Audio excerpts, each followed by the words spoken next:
এই আইন উপদেষ্টাকে বলতেছি, আপনি 54-এ ধরতে পারেন, তাহলে আপনার এক্স ওয়াইফকে ধরেন না কেন? সে মৃত্যুদণ্ড ঘোষণা করতেছে আমাদের, আপনার কানে ঢোকে না?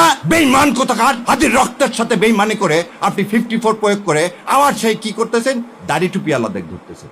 আমার মাদ্রাসার ছাত্ররা কি ভুলে গেছেন যাত্রাবাড়িতে কিভাবে রক্ত দিয়েছে? এই রক্তের উপর বেঈমানি করতে আপনার লজ্জা লাগে না? লজ্জা লাগে না আপনার?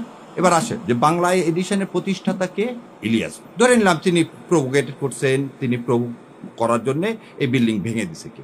খুব ভালো কথা। তার জন্য ইলিয়াস ভাই কি করছেন? পার্সোনাল ফেসবুক বন্ধ করে দিয়েছেন। ইলিয়াস ভাইয়ের বিরুদ্ধে আপনি ইয়া দেন। বাংলা এডিশন ইলিয়াস কি পরিচালনা করেন, সেজন্য বাংলা এডিশন বন্ধ করবেন? তাহলে এবারে বলেন আপনি, যে চ্যানেল 24-এর মালিক এই হামিম গ্রুপের, সে বলল প্রথমত হাসিনাকে চায়, দ্বিতীয়ত হাসিনাকে চায়, শেষ পর্যন্ত হাসিনাকে চায়, তখন কানের মধ্যে জানিয়ে কথাগুলো বাটপার গুলন জাতির সাথে বেইমানি করেন। আপনার সন্তানের চেয়ে ওই বিল্ডিং এর মূল্য আপনার কাছে বেশি। এই ভারতীয় দ্বিপত্ববাদ বন্ধ করেন, এই নাটক বন্ধ করেন। আপনি 2.5 ঘন্টা পরে এসে কিভাবে দাউ দাউ করে একটা বিল্ডিং জ্বলতেছে 4 তলা পর্যন্ত, তার মধ্যে ঢোকেন কিভাবে?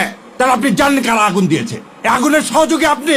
নাহলে আপনি এই বিল্ডিং এ ঢুকলেন কিভাবে 2.5 ঘন্টা পর? কত বড় মিথ্যাচার যে সেদিন নাকি ফায়ার ব্রিগেডকে ঢুকতে দেওয়া হয়নি, তাহলে আপনাকে ঢুকতে দিল কিভাবে? আবার এর সাথে আপনি লিঙ্ক করেন কি দাড়ি টুপি। আপনাদের লজ্জা হয় না?